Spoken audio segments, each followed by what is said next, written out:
Hi students, in this class we are going to learn about in, on, under, near, behind. These are all prepositions. Prepositions means முன்னிடைச்சொல். தமிழில் முன்னிடைச்சொல் அப்படின்னு சொல்லுவாங்க. Okay. Now let's see some examples here. He sat on the chair. On மேலே.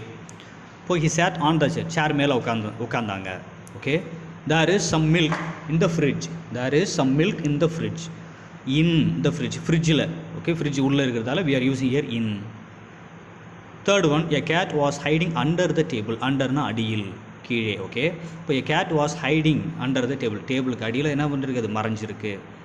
Okay. பதுங்கியிருக்குன்னு சொல்லுவோம் இல்லையா நம்ம? அதுதான் under, அடியில். I am living near the school. நியர்னா அருகில், பக்கத்தில். ஓகே. நான் ஸ்கூலுக்கு அருகில் என்ன பண்ணிகிட்டு இருக்கேன்? வாழ்ந்து கொண்டிருக்கிறேன். So we are using here near. Fifth one, he was standing behind me. Behind அப்படின்னா பின்னால். ஓகே. அப்போ எனக்கு பின்னால் அவன் நின்றுட்டு இருந்தான். Okay. So on, in, under, near, behind. These are all preposition. இப்போது நம்ம சென்டென்ஸாக பார்த்தோம். அடுத்து பிக்சரை பார்க்கலாமா? First one, a rat is in the box. பாருங்கள், ரேட் பாக்ஸ் உள்ளே இருக்கா, அதனால் we are using here in. Okay. Next பாருங்கள், a rat is on the box. Okay. பாக்ஸுக்கு மேலே இருக்குது பாருங்கள். அந்த ரேட் வந்து எங்கே இருக்குது? பாக்ஸுக்கு மேலே இருக்கிறதால ஆன். நெக்ஸ்ட் பாருங்கள், a cat is hiding under the box. Okay. அண்டர்னா அடியில். இந்த பாக்ஸுக்கும் அடியில் போயிட்டு அப்படியே பதுங்கி இருக்கு பார். So we are using here under. அண்டர்னா அடியில். ஓகே. அப்படி கீழே பதுங்கி இருக்கு.